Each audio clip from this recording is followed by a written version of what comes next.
Hi there. Welcome to Blood House, the show where we talk about art house horror films. I'm your host, Joshua Conkle. And I am your demented person with a mommy issues and co-host is Drusilla Adeline. Happy New Year. Happy New Year. It is New Year's. This is our New Year's episode, the last of 2023. Is it considered mommy issues if you just love your mom a lot? I mean, how much is too much? Because I really love my mom, but I love my mom too, and she listens to this podcast, so let's not get into that. How are you? What's going on? I'm good. I, first of all, cannot believe that we were coming to a second year. I know. I never thought. I know. It was just a fun thing we would do. Yeah. Look at us now. Who would have thought? Look at us now. Speaking of looking at us now, I am recording this from the Carmel, Indiana Public Library, hometown of Drusilla Adeline and my boyfriend by some weird coincidence. And it's beautiful. This probably sounds better than our normal episodes because they have a media lab in this public library that you can check out the room for 2 hours. It's like a 3-story public library with these like grand staircases and like nice wood everywhere. Like, it's nuts. Yeah. It's so funny that you're in my hometown and I'm back in LA still. I know. I saw a TikTok that was like of an outrageously nice public high school, and people were like talking about how like, oh, rich people, you know, blah, blah, blah, blah. And it was Carmel High School. Yeah. Which is also really nice. The one I was kicked out of. Oh, really? Were you? Yeah. Yes, I was. So funny. And then I went to a better high school that didn't have as much funding, but had better teachers and students. So it wouldn't surprise me to learn that the students of Carmel, Indiana were not nice. No. So Carmel's high school had a young Republicans club. Yeah. But not a Young Democrats club. And then the second high school I went to, which was North Central, more in Indianapolis, had a Young Democrats club and not a Young Republicans club. I see. Yeah. So one was better than the other. You be the judge. Yeah. So It is New Year's, and we decided that we would talk about what our favorite first-time watches of this year for the podcast were, because we already talked about our favorite films in the last episode, the favorite new films of 2023. So what is your favorite first-time watch for Bloodhouse this year? First of all, this year we did so many fucking bangers. Truly. That both of us had already seen a lot. Like, yeah. You know, we like finally did Hellraiser. We're finally getting to Hitchcock right now. We did, you know, Argento. We did Cronenberg. We did a bit of Cronenberg. We covered Peter Bogdanovich. We covered a bit of Ken Russell. We covered new Ari Aster. We got Vincent Price in there. We got Hennon Lauder in there. Yeah. We really covered the gamut this year, and I'm really happy with everything that we did. For me, the ones that really like stuck out to me that I'm both like so happy that I like finally watched and had just such a great time that I'm still thinking about them. Definitely the Cremator. That's on my list too. I loved that. Definitely think about the Cremator like once a week at least. Yeah. And definitely need to go buy it soon. That was a really, really powerful one. Ken Russell's Gothic really, really surprised and moved me. I considering it's much later in his career. And that was another one where like, you know, I like watched it with my girlfriend like late at night, and we were like, we'll see how this one turns out. And by the end of it, our jaws were on the floor, and I was like scrolling through eBay to buy a VHS tape of it. Yeah. Also a great Julian Sands vehicle. Yeah, we did have a bit of Julian Sands this year, which, you know, was a good little homage. If you haven't seen it, listener, you get to see Julian Sands' butt in that movie. So it's worth the price of admission for that alone, because it was a great butt. It was a lovely butt. It will be a very missed butt. And talent and actor and man. Yes, of course. Goes without saying. The other one that I really, really, really loved seeing for the first time was Don't Deliver Us from Evil and Poison for the Fairies. Just kind of like they kind of feel similar. Yeah. They're very similar. And they were so fucking delightful. I really loved both of those two. And Don't Deliver Us from Evil is one that from the day that we even talked about, like, what if we did an art house horror podcast? You were like, this one, this one, this one, this one. And I'm so happy that we finally got to it. and that, yeah, it's fucking great. It's so good. I fucking love that movie. What about you? What really stands out this year for you? Cremator jumps out for me as well. And listener, I believe that is on the Criterion channel. If it might still be, but that's where I watched it. It definitely is. Excellent Czech film. I also thought of Orgasmo, aka Paranoia, which I loved. I mean, the style of that. It's a giallo film, essentially. And what's that actress's name? Who's the star? Carol Baker. Carol Baker is so good in it, and it's super sexy. And I love a gaslighting story. And it just is, it's so good. And then the other one for me, I didn't really watch it for the podcast, but I saw it for the first time this year, and I loved it so much. And then you ended up getting commissioned to do the art for the re-release, and then we did it for the podcast, which was Targets by Peter Bogdanovich.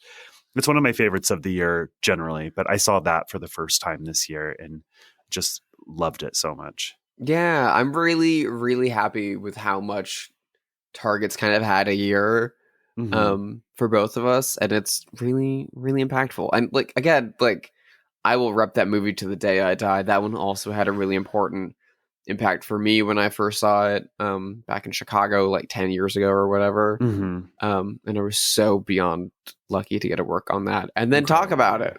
Yeah, incredible movie. And his first movie, that's so insane. I know, good Lord.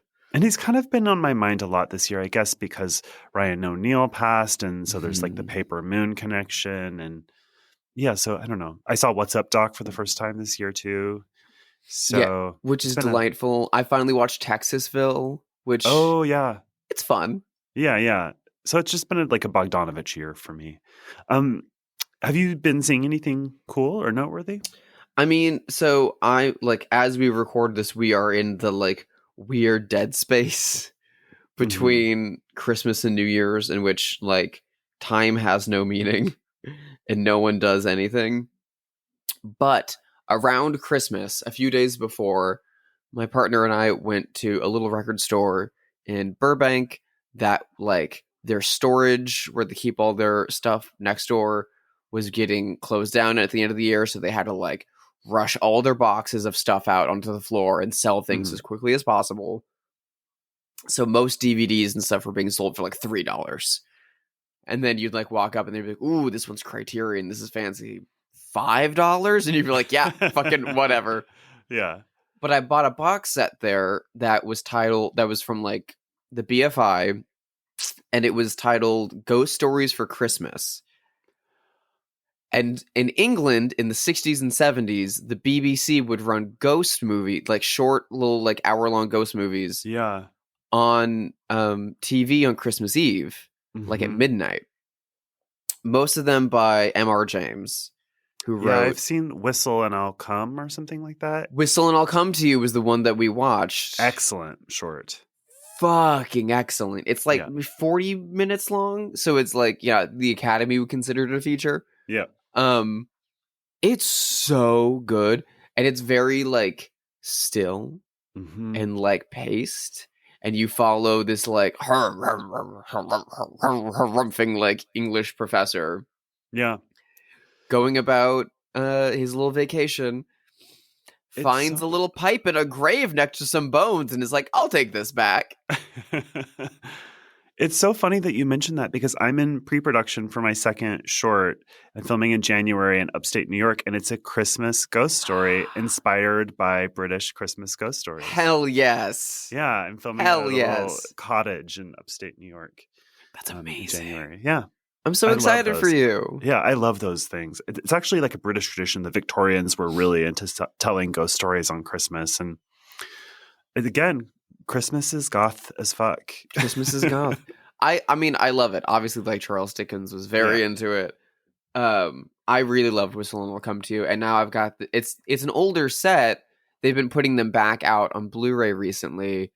But the one DVD set I have encompasses both of the new Blu-ray releases and more. Ooh. So like I got it for like $3, and it's like 8 or 9 of these. And I'm so excited to like dig through. And then they also like remade some of them in the mid 2000s. So there's a version of Whistle and I'll Come to You with John Hurt.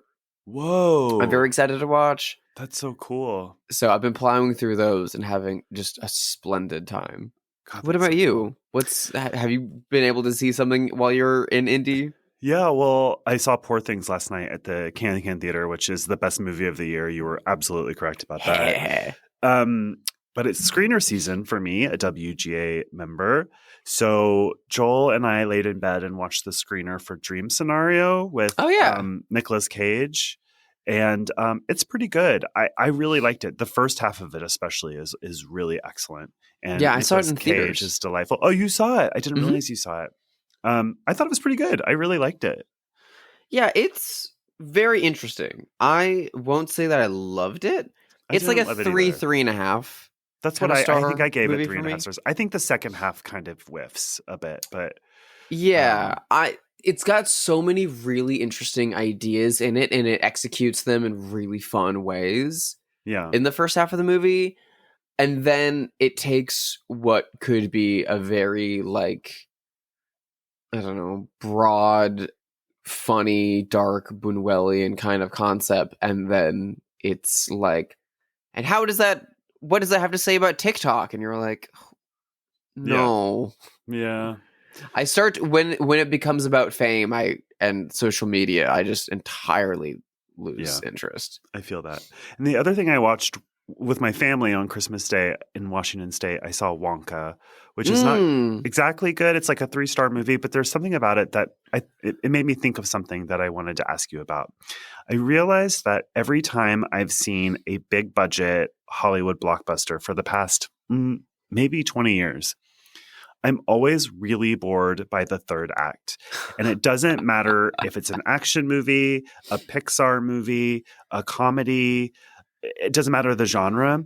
The third act of a big budget movie always is boring to me. And I know, and Hmm. that's weird because I know that the movie wants it to be the most exciting part. And that's what screenwriting books have designed for these movies and such. But I just get so bored when the action starts in the third act. Do you It feel always that at feels. all? I do feel that as being a little formulaic. There's only been I can think of three standout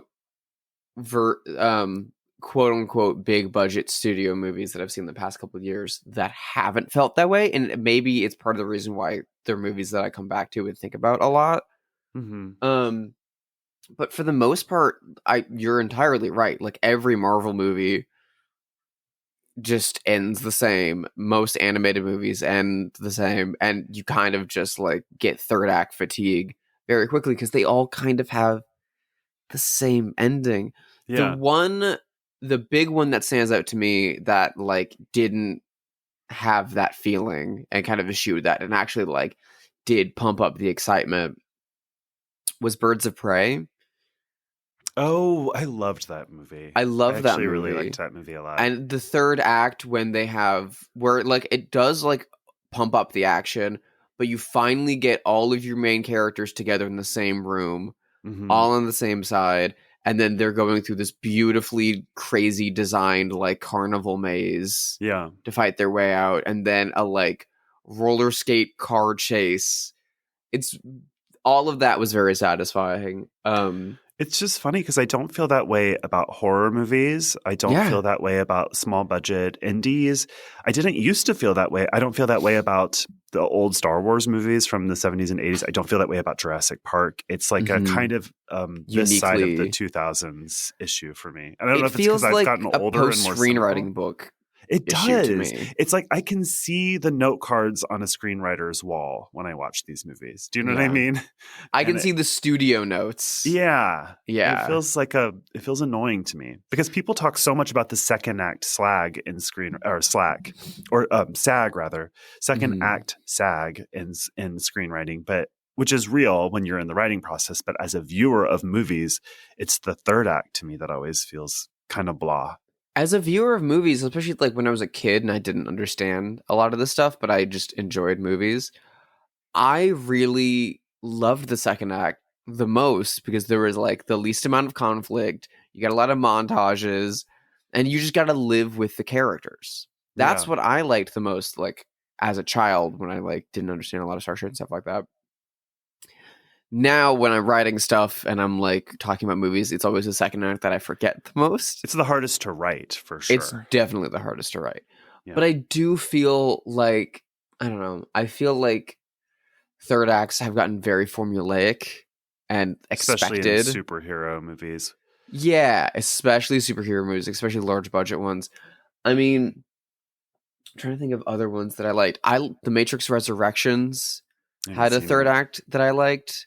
But that's also kind of an oddity because Lana Wachowski's not like right. She's not a Marvel girl, exactly. Yeah, I did like James Gunn's The Suicide Squad.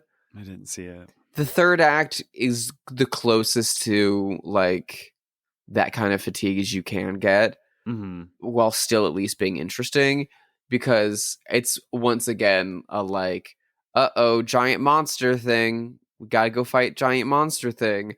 But it's at least like surprising, totally out of left field. It like almost turns it into a zombie movie for a little bit. And they like actually kill like multiple of the main characters during it. Yeah. So that's at least got some stakes for it. And it's also like really beautifully shot. But yeah, for the most part, I also don't see a lot of those big tentpole stuff. I don't either. So but even for work, I'll watch ones from Netflix or bigger studios out here, and I'm always just like, They Clone Tyrone was a really fun movie. I had a really good time watching it and working on it, and the third act again, just like you're like, oh okay, we're here, great.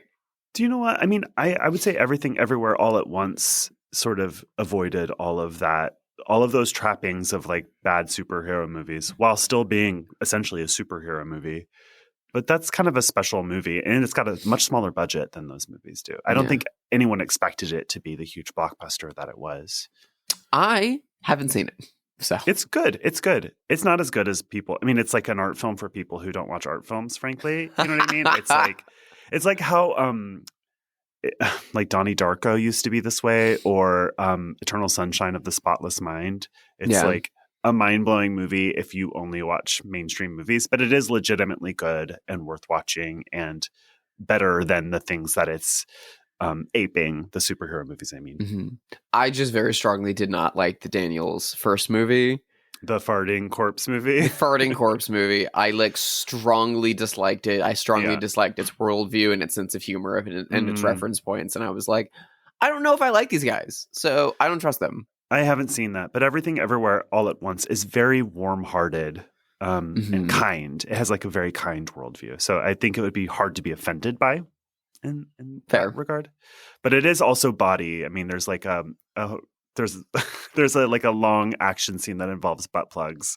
So it's got some I just don't find humor. that funny though. Like it's that sense of humor that I'm just like, what are we doing? I think it's funny. I mean, Jamie Lee Curtis's character is named Deidre Bobidra, which is so funny to me. Like little touches like that to me are legitimately funny. But I'm very stupid, so that might be why. That is wildly incorrect, but okay. Anyway, we are here to talk about a movie that is not wildly stupid. It is one of the best films of all times by any measure. We are discussing from 1960, directed by Alfred Hitchcock. It is Psycho. Here we have a quiet little motel, when in fact it has now become known as the scene of the crime. You have a vacancy? Oh, we have 12 vacancies. You know, this is the first place that looks like it's hiding from the world. I think that we're all in our private traps, clamped in them.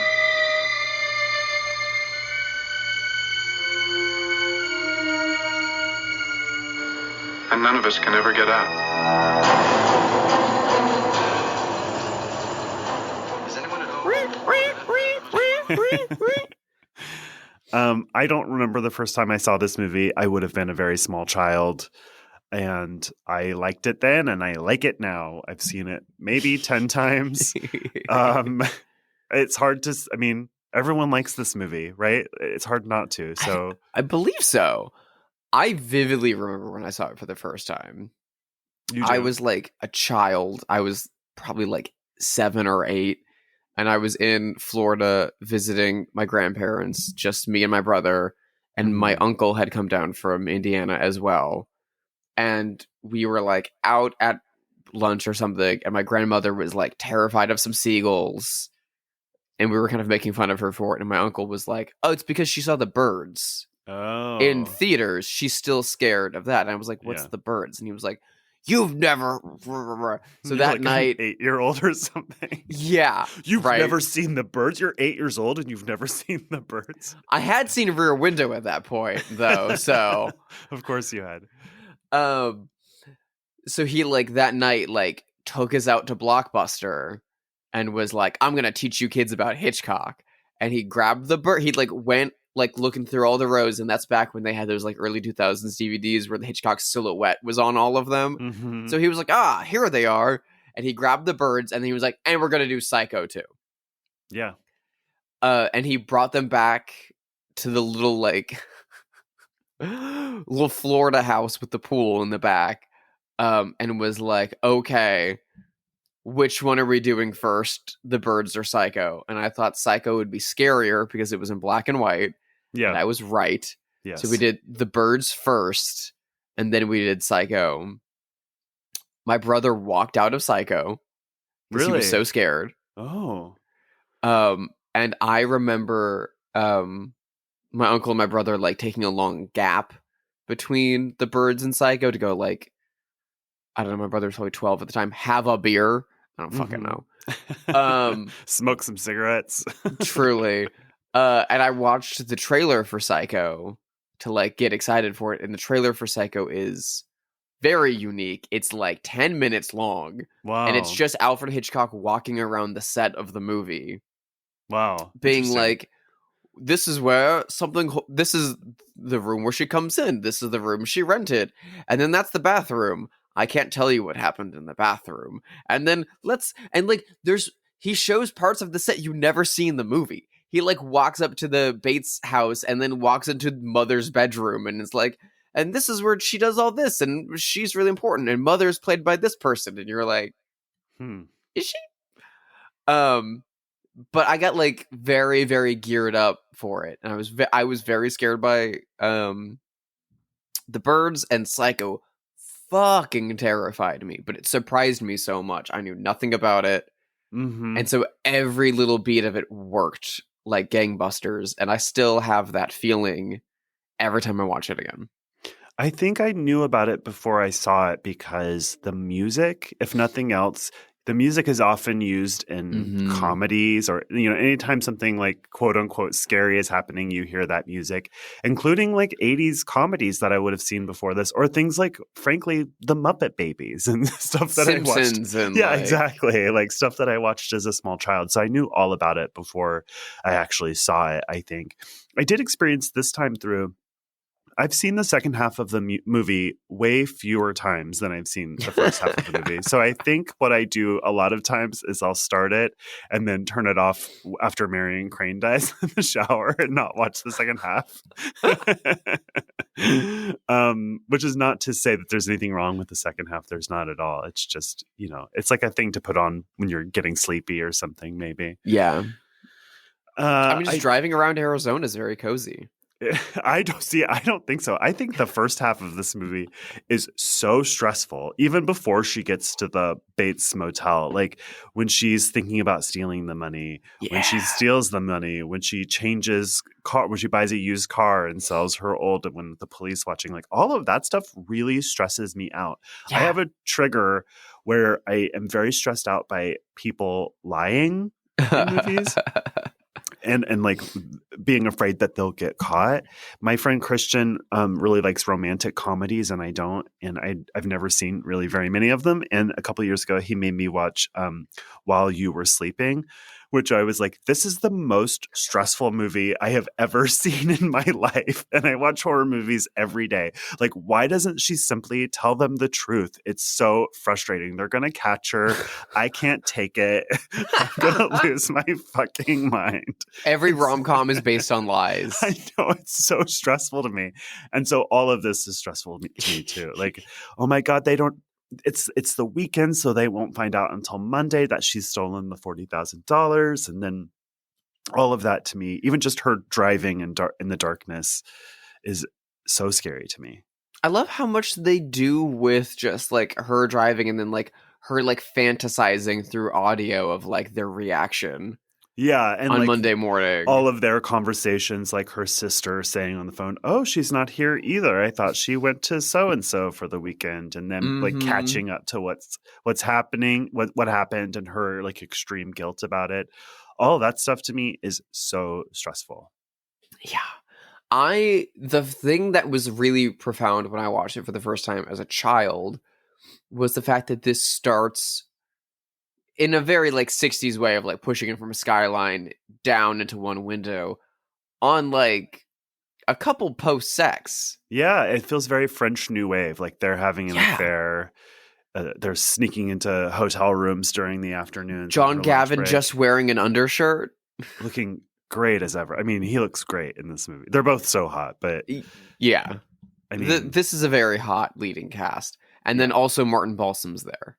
Yes. Do I have to do synopsis for this movie? I mean, it's so iconic. I think here it is. Janet Leigh plays Marion Crane, a secretary for a real estate company who decides to steal $40,000 and flee north to her lover who won't marry her because he has a considerable amount of debt. So her grand impulsive plan is to use this money to get him out of debt, and they can get married and live happily ever after. On the way there, she thinks the cops are following her. She's getting more and more stressed out by the choice that she's made. And during a rainstorm, she decides, I'm going to turn around and give the money back and see if I can dig myself out of this. But before that, it's a storm and I'm tired, and I'm going to stop at this motel, the Bates Motel, where she meets the manager, Norman Bates, played by, what's his name? Help me out here. Anthony Perkins, my boyfriend. Anthony Perkins, my boyfriend also. And he's a nervous but slightly weird, charming young man. They have a nice conversation.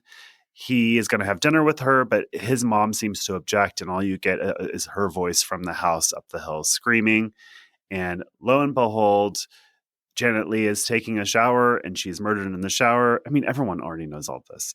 And then there's an investigation, and that's the movie. And then there's a big twist at the end that everyone, I assume, knows too, which is that Norman Spoiler Bates, alert if you've not seen the 1960 release Psycho. Norman Bates has killed his mother, whose corpse still sits in the house in the rocking chair. He's had a psychotic break, so he pretends to be his mother, and he's been dressing up as a woman and killing young women who stay at the hotel anytime Norman is sexually attracted to them. Classic. As the therapist at the end of the movie explains to this audience. Yes, I love that scene. I love the version of that scene in Dressed to Kill. Yeah, me too. I mean, that's a good place to start. This movie set a chain of decades worth of incredibly transphobic horror films. Yes, it did. I mean, what do you have to say about transphobia and this particular movie? Well, two things. The first one is that the history of the trans killer, or the like quote unquote man in a dress killer in film, started 30 years before this in a movie called Murder. Oh. Also directed by Alfred Hitchcock. Right. So he's to blame. Yeah, he is to blame. The amount of terror that man has wrought on women, Janet Leigh included. Anyway, so it's a few things. There's that history, and then there's also the Robert Bloch novel this is based off, which is based on the serial killer Ed Gein. Yeah. Which also would go on to inspire Silence of the Lambs and Texas Chainsaw Massacre and all their stuff, which all of those have like coatings of like transphobic trans killer elements to them because of sensationalized stories about Ed Gein and stuff like that. But this really like pulled off that twist very well. The whole marketing was like the first time you weren't allowed into the theater after it had started. It was a whole big thing. Hitchcock was like had like standees of himself made that were life size of him pointing at his watch, being like, "You've got to get here at this time," or of him like putting a finger over his lips, like telling people not to spoil the ending. It was like a really big deal. And so, of course, William Castle and people are going to knock it off a couple years later, and you get Homicidal, in which it's a woman who dresses up as her brother to kill people, and you're like, oh, great. But it like all comes down to like the simple shock of trying to unnerve an audience and like communicate visually that this person is like scary or unwell or something.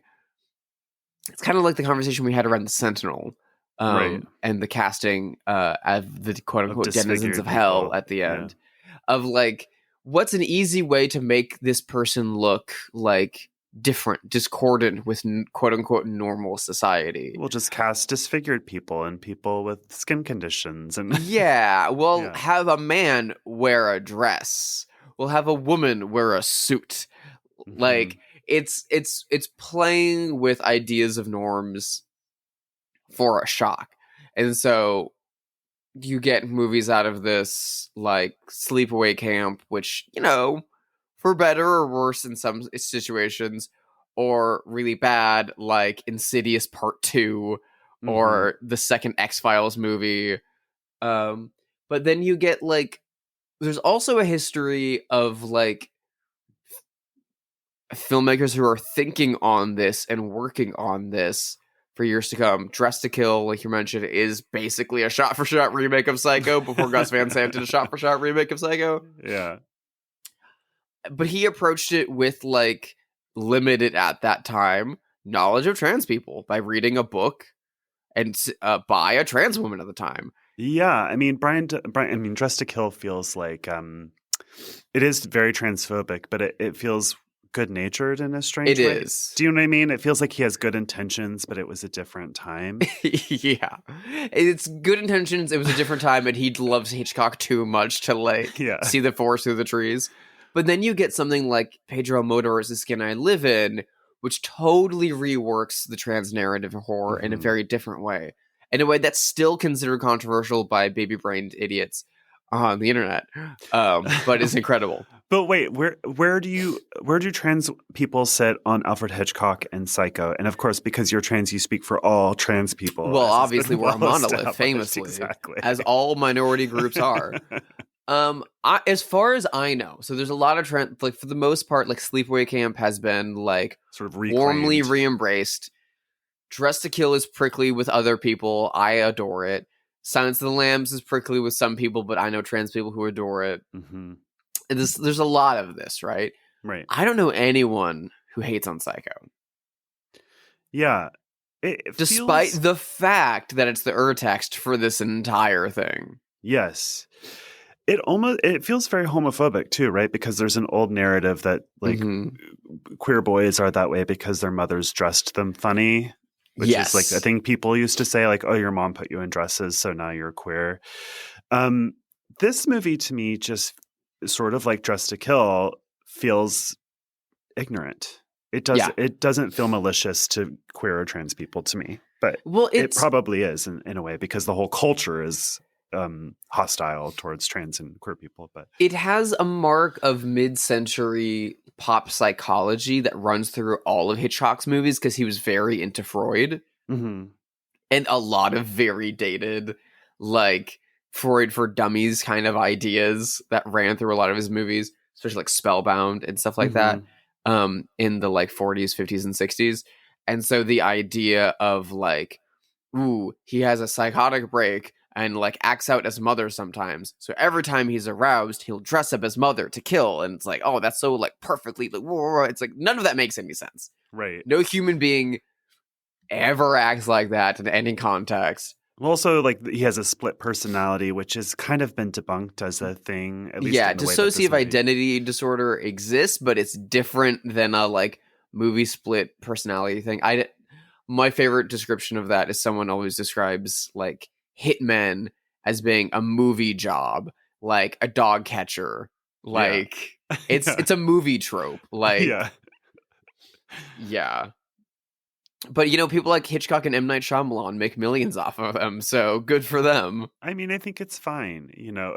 Yeah. Again, it's a movie trope. It's fine. But, I mean, but on that note, like you were saying about, like, the kind of homophobic stereotype about gay men, Hitchcock cast Anthony Perkins intentionally for this role. He knew he was gay, and there was, like, a lot of rumors about Anthony Perkins at the time. He had been having an affair with Rock Hudson. They like or Tab Hunter. It was Tab Hunter. So, listener, if you don't know who Tab Hunter is, Google Anthony Perkins plus Tab Hunter, and you'll have the greatest Sean Cody video that never was. I mean, they're the hottest gay couple that has ever lived. Yeah, they were great, and they were. There's a great documentary on Tab and their relationship called Tab Hunter Confidential, which I highly recommend you watch. But a lot of their relationship, the studios were pairing them up with like Natalie Wood and stuff like that. And then they would go on double dates together so that the boys could date each other. Like, It's very, very adorable. Hitchcock cast him intentionally. That's so interesting. I never thought of that. Yeah. Hitchcock had like, he had a weird thing with queerness. The queerness pops up in almost all of his movies. And it's usually kind of coded towards the like, dark element or the killer villainy of some sort, right? Like Rope, the boys in Rope. Rope, of course, being based on Leopold and Loeb. The like crisscross killer and Strangers on a Train. Mrs. Danvers and Rebecca. Like it runs through all. Even like James Mason in North by Northwest is queer coded, and he and Landau are implied to be having an illicit relationship. Like. He really has his queer thing. Do you suspect that Hitchcock was queer in some way and just closeted? From all of the stories I've heard about his like stalking of Tippi Hedren, I doubt Seems it. Like not. Seems like not. He seems like Brian De Palma and the like. I just like women. Yeah, maybe he knew it would be shocking to people. Yeah, he was very much a provocateur, which is awesome and super fun. But it's from everything that I've heard, not unlike Dario Argento, who we talked about in these contexts before, was very accepting of queer individuals, was like not homophobic in personal life whatsoever, and was very interested in queer life and queer individuals and wanted to put them on screen because he was interested by them. He just happened to make thrillers. Yeah. So, well, we love an ally. Oh my God. This movie initially came out to sort of mixed reviews, but was kind of immediately reappraised because of the cultural response to the film and the wild runaway success of it. But it's following North by Northwest, which is a very different film. This had a much smaller budget. It was filmed on black and white. Which it didn't need to be, there was definitely color film happening. He used the same crew from his TV show, Alfred Hitchcock Presents. So he's using a smaller TV crew. So everything about this is low budget and small and kind of throwaway compared to a big budget by like North by Northwest. So, so it's just like a very small indie affair. And, yeah, it ended up being like just this huge, massive hit and is now considered one of his best movies and one of the best movies of all time. At least it's influential. It's very intentionally stripped back, and a lot of it is inspired by he was constantly watching movies that were coming out of Europe and South America and stuff like that in Japan. And he was really inspired by what was going on in France. Vertigo was almost entirely a response to the movie Diabolique by Henri-Georges Clouzot. I've never connected those two movies, but that's interesting. Because he saw Diabolique and was like so mad that he hadn't been able to make it. It feels very Hitchcockian. So he hunted down the guys who wrote it and then saw that they had a book and licensed it and made Vertigo. And Psycho really also feels like a response to Diabolique. Again, like Diabolique was like mid-50s, like definitely didn't have to be in black and white. Yeah. Clouzot was like a great Hitchcock level thriller stylist in France. And like, again, that has a famous bathtub scene. This has a famous shower scene. There's a lot in that, and a like great twist ending, and like scheming women that we follow out the whole movie. They're very similar, but also he was definitely inspired by what was happening in France with the French New Wave filmmakers. And weirdly enough, it would be the French New Wave filmmakers who then got him his critical reappraisal after Psycho here in America, when Francois Truffaut sat down with Alfred Hitchcock for a series of interviews that would be published in the book Hitchcock Truffaut just a few years later, which became like the seminal text of like Film School 101. It breaks down every single movie he ever made in a great little interview with them. And it's what made American critics finally sit up and be like, well, we've been praising these French people so long and they love him. Let's go back and look at him. And Peter Bogdanovich, who we were mentioning earlier, before he made Targets and What's Up, Doc, was a film critic and was doing all of these great texts on reappraising Orson Welles, reappraising John Ford, reappraising Howard Hawks, and reappraising Hitchcock, and doing interviews with all of them. Yeah. And so that kind of research, after the popular smash of Psycho and North by Northwest, and then all of this interest from young filmmakers and critics finally got him his reappraisal. And it's such a shame because he only had 2 more good movies left. Maybe 3. It feels like this movie was initially considered somewhat lurid and trashy because it definitely pushed further the acceptance audiences had towards violence and quote unquote sexual deviancy and things like, I mean, something like this would have been unthinkable just a couple of years earlier in the 1950s. So it does feel like a transitional film for Hollywood. The code was still in effect at this point too. Yeah. We're a few years away from Easy Rider and all that stuff breaking. Like, we're like almost a decade away from all that. Yeah, true. And this is the first movie to ever show a toilet. That's so wild. In like a mainstream studio movie, like after the Hays Code. That's nuts. That's so nuts. But it's important for the story. Like, yeah.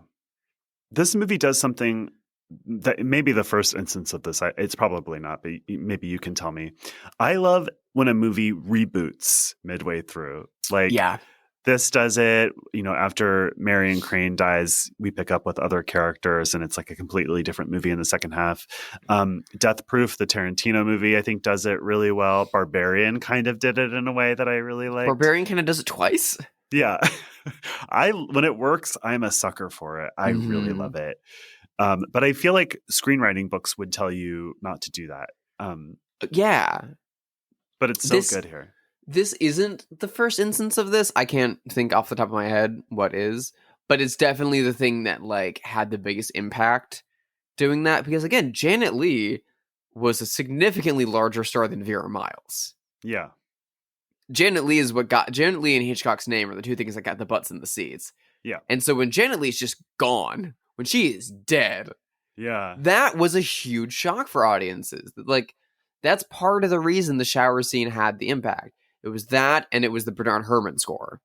Well, it's also just really terrifying. I mean, that scene is very effective. The sound effects, which I guess was like someone stabbing into a watermelon as Foley, but the sound effects are really gruesome. It feels very shocking to me watching it now, in 2024 or 2023, having seen it already, it being so famous and so spoiled, it still really makes me feel creeped out. It's so powerful. There's literally a documentary just about that scene. It's so well edited. I mean, the editing is really the thing, isn't it? That whole sequence was storyboarded and planned out by the graphic designer and poster designer Salt Bass. Oh, wow. Hitchcock had been working with him for a while at that point, and he designed the opening titles for Psycho, which are awesome. The like moving left and right bars that break up the type. Super fun. and he brought him in to storyboard the shower scene because he knew it needed to be graphic, it needed to be punchy, but they could only show so much, and they had to be really careful what they showed, and also really precise with like the cuts to like both the cuts filmically and the cuts with a knife. And so he brought Saul Bass in to board all of that out, and it's genius, and it's so fucking good. And there's like 50 some cuts in that, like so many shots in that scene. It's crazy. What you're saying about Janet Leigh being the biggest star, it's like totally the template for Drew Barrymore in Scream, right? 1,000,000%. On the poster, and you know, like no one kind of knew that Drew Barrymore would die so quickly in Scream. It was like completely a throwback gimmick to get butts in seats, and I love it so much. Vera Miles isn't even on the original poster for Psycho. Yeah. Her name is, right, but she's not. Yeah. She's like billed above Janet Leigh, but Janet Leigh is the biggest presence on that poster. It's crazy. Yeah. Hitchcock is like also weirdly the only kind of like that well-known filmmaker at that time. Really? And kind of even today, like if you ask people like, just like, I don't know, if while you're in Carmel, Indiana, you walk into a marsh and which is a grocery store and not a like swampy bank, and you like ask a teller to name a film director, they'll probably name Steven Spielberg, Alfred Hitchcock, and like 2 or 3 other people. Right. What about like Douglas Sirk?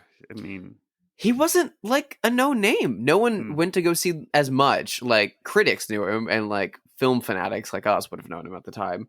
But when those movies were coming, when like Magnificent Obsession, all that Heaven Allows, that was just the new Rock Hudson Jane Wyman movie.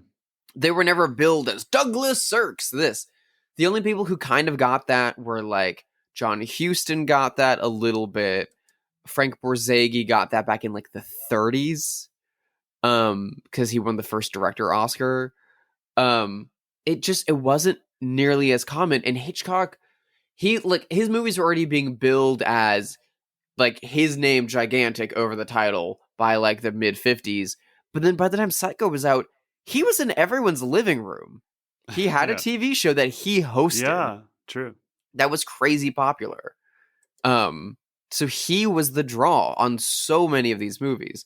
And like the further you go past Psycho, all of those original posters are like Hitchcock's face on it, and then other shit's happening. Yeah. It's crazy.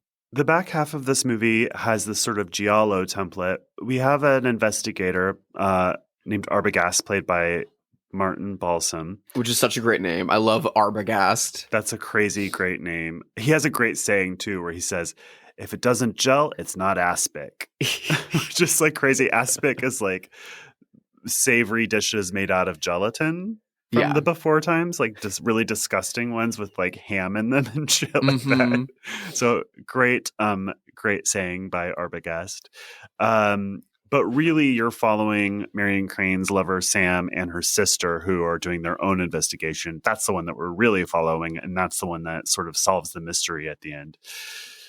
There's some great scenes in that section, too. I mean, the death of Arbogast falling down the stairs is so cool. It's very impactful, because even just him walking up the stairs feels so weird. And creepy. It's very creepy. Because he's walking up the stairs into, this is the first time we're in the Bates house.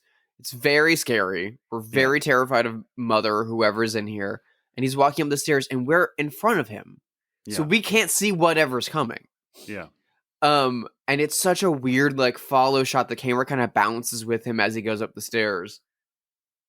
And then you get this crazy overhead God's eye view that is fucking terrifying. It's really scary. And then when he falls down the stairs, so I've seen modern people on the internet in the past few years making fun of his death scene as he falls down the stairs, and they're fucking idiots. That sucks. The like stuttering effect of where as he's falling, as he gets closer and further away from the camera, back and forth, is horrifying and like crazy realistic for a movie that was made on these giant cameras on studio lots in the 1960s. Totally. I also am really into the segment where the sister goes into the basement and finally finds the body of Mrs. Bates. That turnaround spin with the swinging light scared the so piss good. out of me as a child. Yeah, it's such a clever thing to do with the lighting, too. That's like kind of diegetic, right? She accidentally hits the light with her hand, which makes it strobe, essentially. It makes the shot scarier. It's so clever. It's like such a good use of like the lights that are there in the space. Mm-hmm. Everything is so mannered and controlled in this movie that every bit of chaos is like truly unnerving. Yeah. It's one of the great like joys of watching a movie from someone like Hitchcock that's like so planned out. Yeah. And so mannered, but still like paced exceptionally well. That when those things happen, they just like hit you in the gut. Yeah. Did you ever watch Bates Motel? I did not watch Bates Motel. I loved it, to be honest. My girlfriend likes it a lot too. Yeah. It's really good. There's like a sort of boring story about like drug dealing that drags it down a little bit, but everything else about it is so good. And the last season is the events of the movie Psycho, basically. And Rihanna plays Marion Crane and is actually really good. That's insane. And they find a really interesting way to subvert the shower scene that just like makes you pump your fist and hoot and holler. It's just so good. It's worth watching. Okay. Vera Farmiga, is that her name? Yeah. Yeah, she's wonderful in it. I need to see it. I remember when I was in film school, a professor was talking about Psycho and was going on about it. And then like pulled up a still from the movie of the Bates Motel in the rain at the beginning. And a girl in the back corner of the class loudly went, "Oh, that's what Bates Motel is from." like she'd seen the show. Yeah. That's funny. Oh my God. There was a moment during Wonka, like an hour into the movie, where next to me, Joel, my boyfriend, went, psh. Like he couldn't believe it anymore. It was like, it's like, yeah, right. It's like, it was so funny. Yeah, that's your cutoff point. Yeah. It was like that. It was like just a stupid revealing yourself moment.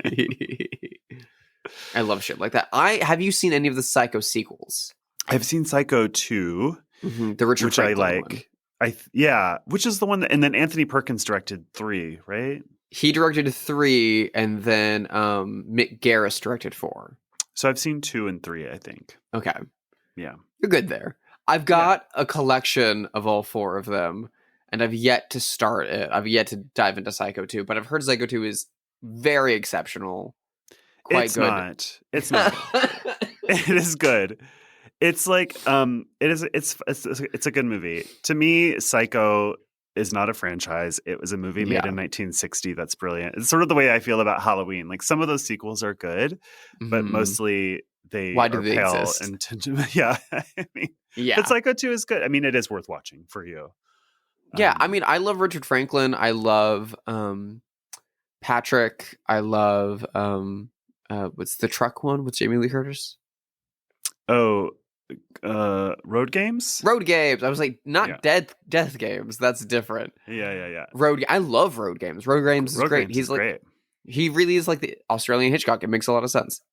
The thing is like, because it's in color and it's the 80s, it's just not going to do the same thing. Yeah. It's not going to hit the same notes. It just can't, it's not repeatable. It's lightning in a bottle. One of the like great things about Psycho is it's one of the very rare instances of an American Gothic kind of story. Exactly. Yeah. And I don't mean that painting. Right. And it's part of it being in black and white. I think Carnival of Souls falls into a similar camp. I mean, they're both movies about women driving. Yeah. And being haunted by one Which dude. I love. I love women driving. Love it in Jackie Brown. Love it in Psycho. Love it in Carnival of Souls.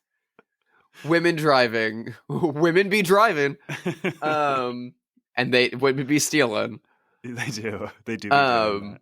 But like, not enough movies are made like that. And but I think part of the reason I've been afraid to watch any of the sequels is that like taking something that was like designed gothic and like adapting it for the era of slashers in the 80s kind of annoys me. Mm-hmm.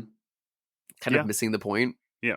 but I'll see it. I'll chime in like a couple weeks at an episode of this to inform listeners that, oh, maybe it was good.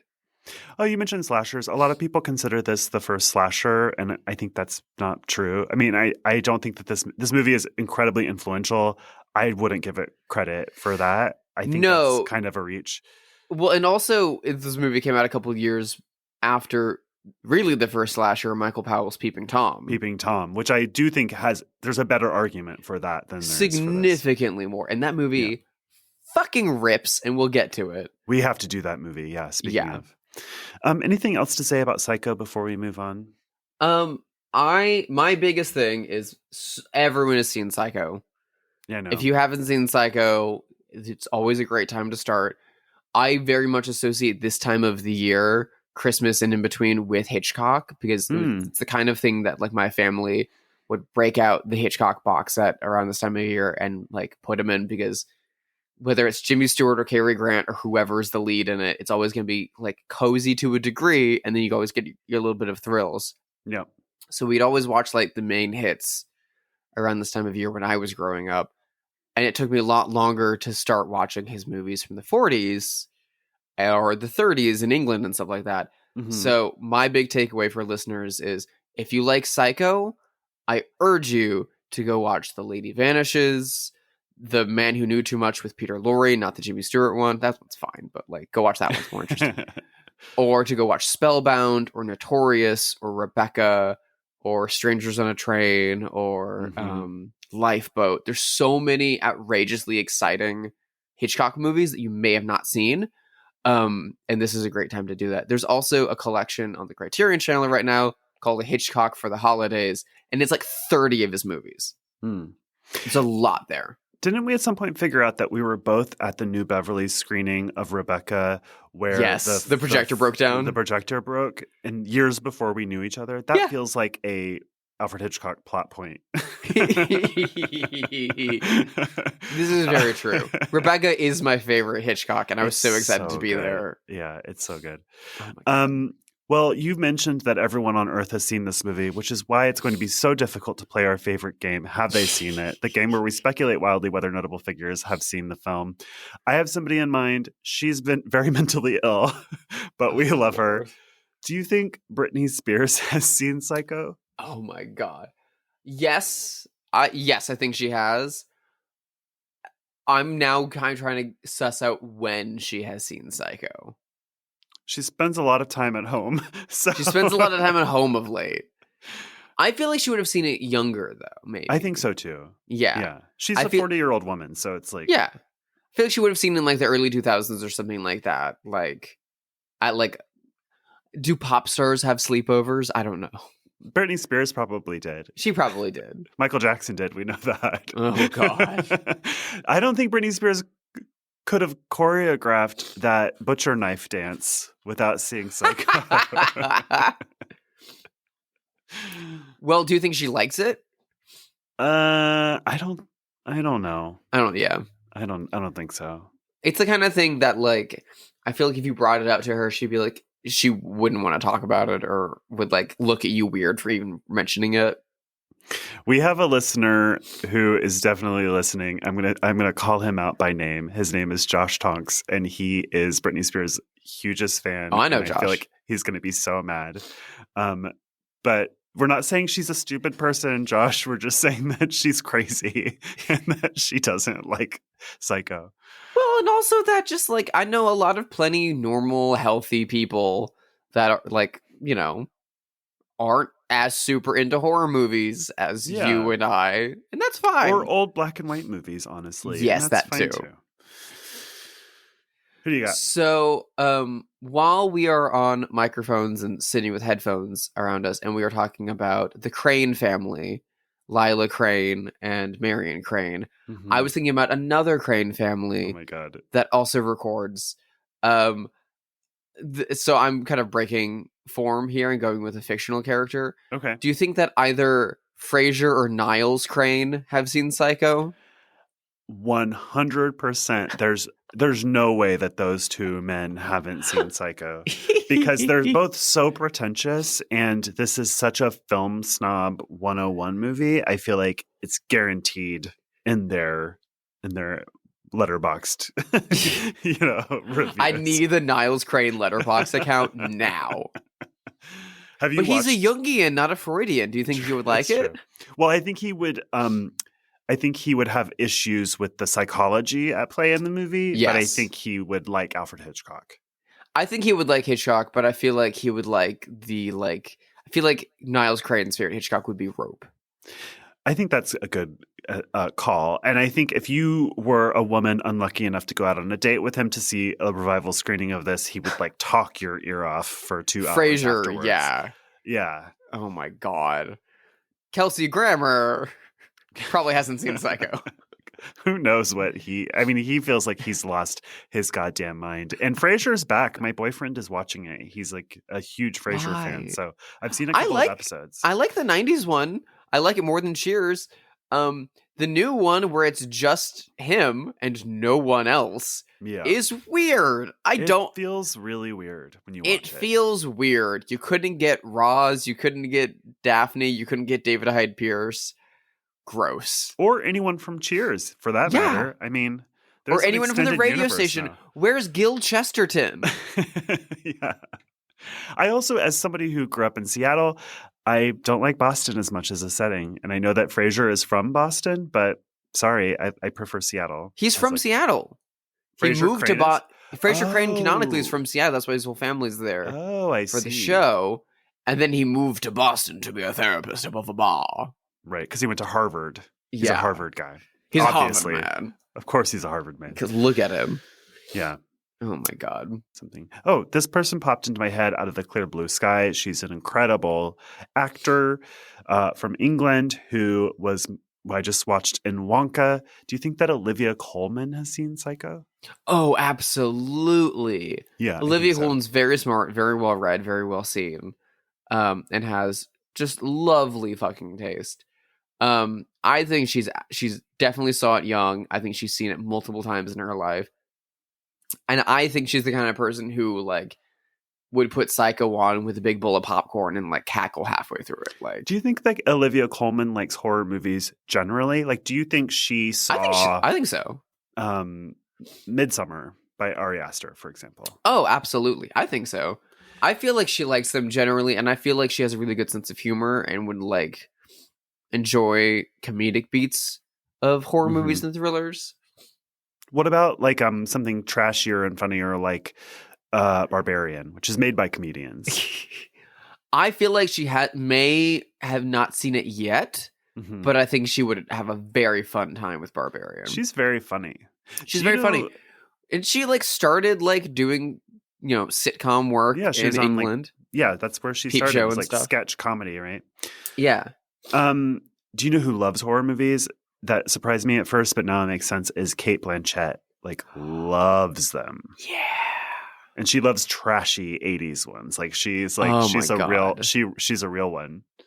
I love her. One of my favorite things ever was the video of her and Todd Field, the director of Tar, in the Criterion Closet. And she's like reading the back of Hoxon. And I'm like, witchcraft and hypnotism and Satanism. And she's like, yes. Yeah. Like, Yeah. get super excited over like that and Vampire. And I'm like, yeah. On her episode of Hot Ones, which is that YouTube show where they make celebrities eat hot wings during an interview. The only reason I ever want to be a celebrity is to go on that is show. to go on Hot Wings. She talks about loving horror movies, and she specifically shouted out Sam Raimi and how much she loved his horror movies. So she's a real one. That's so cool. Yeah. Put her in an Evil Dead movie. Yeah. What the fuck? Let's get the mother from Evil Dead Rise and Cate Blanchett to team up. Oh my God. I saw her do A Doll's House, I think it was, in New York with the Australian Shakespeare Company. Oh my God. At Brooklyn Academy of I love Music. Ibsen. And yeah, it was incredible. And I just thought of an Evil Dead movie that takes place in a theater where they're doing a production of like a really highbrow old play. Like Josh, let's cut this out of the episode so we can actually go write this. Yeah. Let's get a pitch meeting going. We have time for one more. Have they seen it? Okay, this is a person who makes a lot of thrillers and makes a lot of movies that are considered horror movies. but also makes a lot of drama and quote-unquote art house movies, but who has frequently in multiple interviews admitted to having not seen a lot of big movies and to have not even known the names of some big directors. In an interview, someone asked this person if he had seen, had been influenced by Mario Bava's movies, and he said, "Who?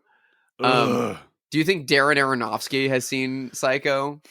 I think it would be hard to believe that he hadn't seen this particular film. Yeah. But I find that so obnoxious. Yeah.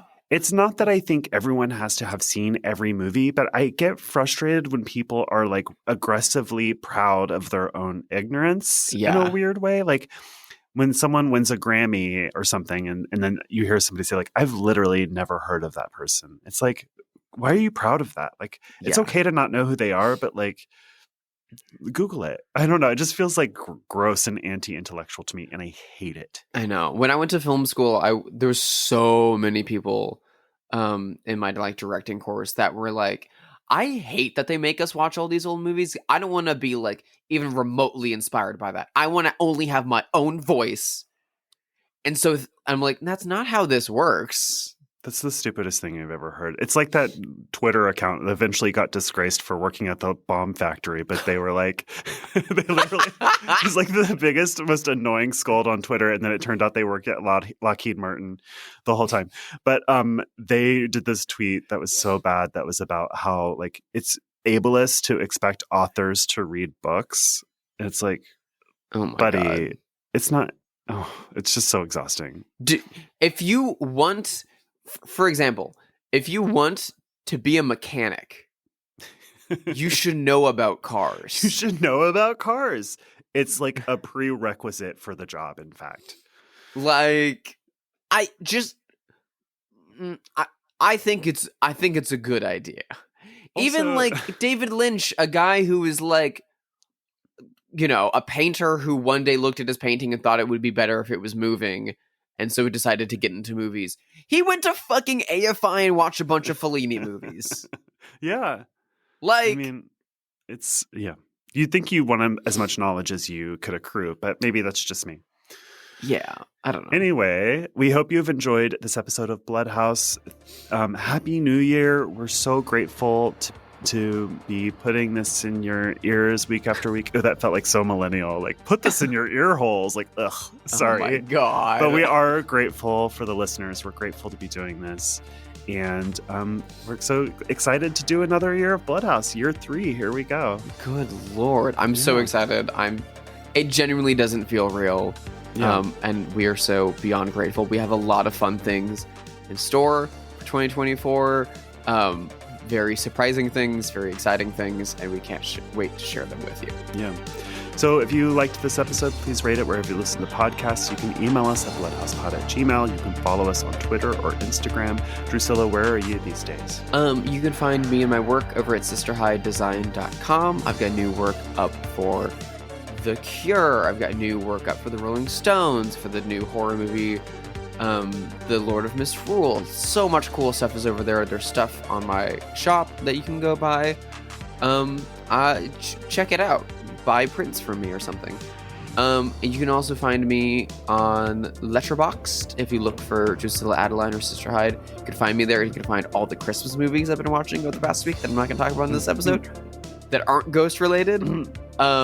And you can also find me on Instagram if you look for Hyde Sister.